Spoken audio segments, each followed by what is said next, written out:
হর হর মহাদেব, জয় জয় শ্রী রাধে, জয় শ্রীকৃষ্ণ। আজকে দেখে নেব আপনার পরিবর্তন আপনার পার্টনারকে কি ভাবিয়ে তুলেছে। কেন? অনেক সময় কি হয়, আমাদের হাজব্যান্ড ওয়াইফের মধ্যে হয়, গার্লফ্রেন্ড বয়ফ্রেন্ডের মধ্যে হয়, একজন মানুষকে না ধরে রাখার চেষ্টা করে, কিন্তু অপোজিট সাইডের মানুষ না হয়তো বিবাহ বহির্ভূত সম্পর্কে হতে পারে বা অন্য কোনো সম্পর্কের জন্য সে তাকে না পাত্তা দিতে চায় না, গুরুত্ব দিতে চায় না, ভাবে আমি যেটা করছি সেটাই ঠিক করছি। এরকম অবস্থায় না হয়তো আপনি একই ছাদের তলায় রয়েছেন, তার সাথেই সময় কাটাচ্ছেন, দিন কাটাচ্ছেন, সন্তান মানুষ করছেন, কিন্তু নিজেকে না কোথাও একটা পরিবর্তন করে নিয়ে হয়তো তার সাথে কথা বলাটা কমিয়ে দিয়েছেন, নিজের পায়ের তলার মাটিটাকে শক্ত করে নিয়েছেন। এটা না অনেকেই কিন্তু করেন, ঠিক আছে?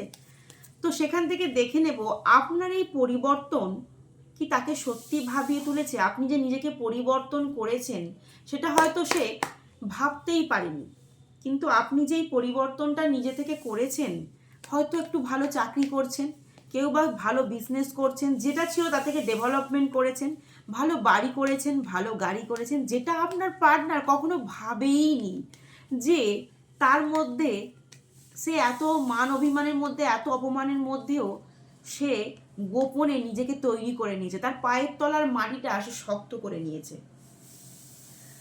তো আপনার এই পরিবর্তন তাকে কি ভাবিয়ে তুলেছে, এটাই আজকে দেখব।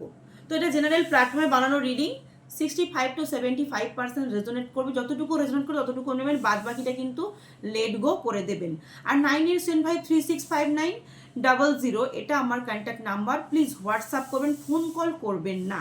আর 10টা থেকে আমি প্রতিদিন সকাল 10টা থেকে রাত্রি 10টা পর্যন্ত পার্সোনাল রিডিং করি, তো তার আগে বা তারপরে প্লিজ কেউ বলবেন না। তো আজকে দেখে নিই আপনার পরিবর্তন, হয়তো একই ছাদের তলায় থাকেন, ডিভোর্স হয়ে যাক, নো কন্ট্যাক্ট সিচুয়েশন হয়ে যায়, ডিভোর্স কেস চলছে, বা বয়ফ্রেন্ড ছেড়ে চলে গেছে, গার্লফ্রেন্ড ছেড়ে চলে গেছে, কিন্তু আপনার এই ছেড়ে যাওয়াতেও আপনি ভেঙে পড়েননি, আপনি নিজেকে পরিবর্তন করেছেন।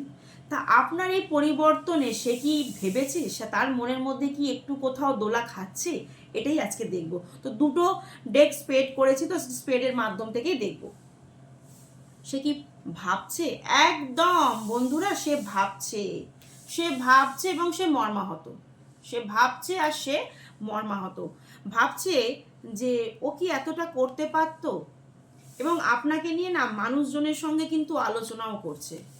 আপনার আপনি যে সুখে আছেন, স্বাচ্ছন্দ্যে আছেন, সেটা তাকে সত্যিই খুব ভাবিয়ে তুলেছে, এবং সে কনফিউশন কি করবে না করবে ঠিক করে উঠতে পারছে না। এবং অনেকের না পার্টনারকে দেখা যাচ্ছে আপনি তো পরিবর্তন হয়েছেন, তার মনে তো দোলা খেয়েছে, তারপরে আপনার পার্টনার না নিজের জব হতে পারে, নিজের বিজনেস হতে পারে, আপনাকে দেখে সেও পরিবর্তন করেছে, ঠিক আছে? আপনাকে দেখেও সে কিন্তু সেই পরিবর্তনের মধ্যখানেও সে কিন্তু হতাশ। সে হয়তো দেখুন, এই ডেকেও এসছে, এই ডেকেও এসছে, সে পরিবর্তন করেছে আপনাকে দেখে। হয়তো কেউ গাড়ি কিনেছেন, কেউ হয়তো বাড়ি করেছেন, তাকে দেখাবার, সে যখন পরিবর্তন হয়েছে তখন তাকে দেখাবার জন্য আপনিও পরিবর্তন হয়েছেন, ঠিক আছে? তো বন্ধুরা, এই যে আপনার পরিবর্তনে সে হয়তো তার বিজনেসকে গ্রো আপ করিয়েছে, ঠিক আছে, কিন্তু তারপরেও কিন্তু শেষে কিন্তু হতাশ, তার মনের মধ্যে কিন্তু সুখ শান্তি একদমই নেই। সে নিজেকে শক্ত করে ধরে রাখার চেষ্টা করেছে, দেখুন, সে স্টেবিলিটি চেয়েছে, কিন্তু সে পারেনি, সে একদম পারেনি। বলছি না, অনেকের পার্টনারের কিন্তু ফিনান্সিয়াল কন্ডিশনকে কিন্তু গ্রোথ করছে, অনেকবার বারবার কিন্তু এটা আসছে, ঠিক আছে? হয়তো বা তার বাড়ি ছিল, সে নতুন করে ফ্ল্যাট কিনেছে বা বাড়ি করেছে, বা কোনো জায়গা জমি কিনেছে, বা তার কোথাও নতুন করে ফ্ল্যাট হচ্ছে, বা তার বিজনেস যতটুকু ছিল সেখান থেকে সে ডেভেলপ করেছে। অনেকেই হচ্ছে গাড়ি কিনতে পারে পার্টনার, আপনাকে দেখাবার জন্য সমস্ত কিছু সে করেছে। আপনাকে দেখুন, ওই কার্ডও এসেছিল, এটা ওই ডেকেও, এই ডেকেও এসেছে। সে কনফিউশন, সে প্রচণ্ড পরিমাণে কনফিউশন, এত কিছুর পরেও না সে কনফিউশন, সে কি ভাববে, কি ব্যালেন্স করে চলার চেষ্টা করছে, প্রচণ্ড পরিমাণে ব্যালেন্স করে চলার চেষ্টা করছে, কিন্তু তাও সে ইগো ধরে রেখেছে, আপনার সাথে কন্ট্যাক্ট করবে না। এরকম পরিস্থিতি যাদের নো কন্ট্যাক্ট সিচুয়েশন না, সে কন্ট্যাক্ট করবে না। কিন্তু দিন শেষে না কোথাও যাদের নো কন্ট্যাক্ট সিচুয়েশন হয়ে রয়েছে তাদের ক্ষেত্রে কিন্তু অনেকের কিন্তু রিলেশন জুড়ে যাওয়ার চান্সেস আছে, তাদের কিন্তু 1-1.5 বছরের মধ্যে রিলেশন জুড়ে যাওয়ার সম্ভাবনা রয়েছে, ঠিক আছে? কারণ আপনার পার্টনার কিন্তু হতাশ, যাদের নো কন্ট্যাক্ট সিচুয়েশন রয়েছে তাদের কিন্তু রিলেশনশিপ জুড়বে, অনেকেরই রিলেশনশিপ জুড়বে, কারণ পার্টনার প্রচণ্ড পরিমাণে হতাশ। যাদের ডিভোর্স কেস চলছে তারাও কিন্তু হতাশ, ঠিক আছে। অনেকে বুঝতে পারছে যে ফ্যামিলির কথা শুনে এই সমস্ত জিনিসগুলো করেছে, আর দেখুন আইনি ঝামেলায় অনেকে জড়িয়ে পড়েছেন, অনেকের ডিভোর্স কেস চলছে কিন্তু পার্টনার কিন্তু প্রচণ্ড পরিমাণে কিন্তু মানে রক্তাক্ত মানে একদম দগ্ধ, ঠিক আছে। কিন্তু আপনার এই পরিবর্তন সে কোনো রকমভাবেই মেনে নিতে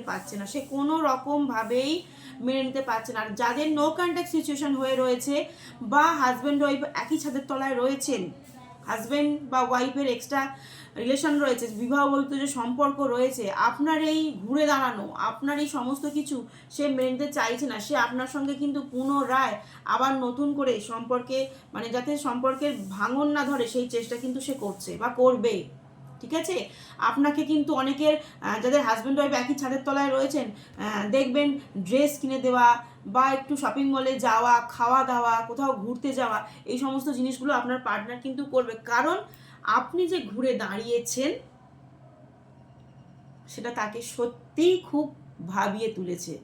কারণ সে বুঝে উঠতে পারেনি যে আপনাকে সে একসময় যে অপমানটা করেছে, যে তাচ্ছিল্যটা সে করেছে, তার মোড় আপনি নিয়ে নেবেন।